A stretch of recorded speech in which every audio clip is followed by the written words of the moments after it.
తమ పంట కొనుగోలు జరగడం లేదని శనగ రైతులు ఆందోళన చెందవద్దని, త్వరలోనే మిగతా పంట కొనుగోలు జరుగుతాయని ఆదిలాబాద్ నియోజకవర్గ కాంగ్రెస్ పార్టీ అసెంబ్లీ ఇన్ఛార్జ్ కంది శ్రీనివాసరెడ్డి అన్నారు.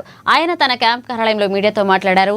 కొన్ని కారణాల వల్ల కొనుగోళ్లలో జాప్యం జరిగిన మాట వాస్తవమేనని, కానీ పరిస్థితిని రైతులు అర్థం చేసుకుంటారని ఆశిస్తున్నానన్నారు. ఇదే విషయంపై తాను వ్యవసాయ శాఖ మంత్రి తుమ్మల నాగేశ్వరరావుతో ఫోన్లో మాట్లాడినట్లుగా తెలిపారు. త్వరలోనే పంట కొనుగోళ్లు మొదలవుతాయన్నారు. రైతులు ఎలాంటి అనవసర ఆందోళనలకు మనసులో పెట్టుకోవద్దని కోరారు.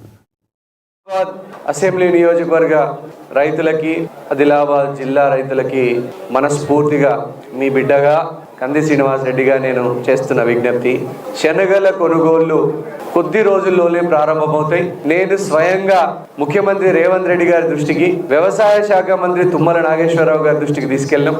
అతి త్వరలో శనగల కొనుగోలు ప్రారంభమవుతాయి. కొన్ని ఊళ్ళు ఏవైతే పెండింగ్ ఉన్నాయో ఆ ఊర్లను కూడా పూర్తి చేస్తాం.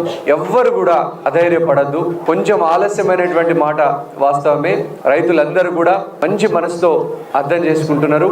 మీకు నేను హామీ ఇస్తా ఉన్నా, ముఖ్యమంత్రి గారి ద్వారా, తుమ్మల నాగేశ్వరరావు గారి ద్వారా మనస్ఫూర్తిగా కాంగ్రెస్ ప్రభుత్వం రైతన్నల ప్రభుత్వం, రైతుల ప్రభుత్వం, రైతుల సంక్షేమానికి కట్టుబడి ఉన్నటువంటి ప్రభుత్వం, మీ అందరి ఆశీర్వాదంతో ఎన్నుకోబడినటువంటి ప్రభుత్వం. తప్పకుండా శనగల కొనుగోలు ప్రారంభమవుతాయి. నేను నిన్ననే తుమ్మల నాగేశ్వరరావు గారికి ఫోన్లో విన్నవించడం జరిగింది. అట్లానే ముఖ్యమంత్రి రేవంత్ రెడ్డి గారి దృష్టి కూడా తీసుకెళ్లడం జరిగింది. ఇన్ఛార్జ్ మంత్రి జూపల్లి కృష్ణారావు గారు కూడా సానుకూలంగా స్పందించారు. అత్యంత త్వరలో శనగల కొనుగోలు ప్రారంభం చేస్తాం.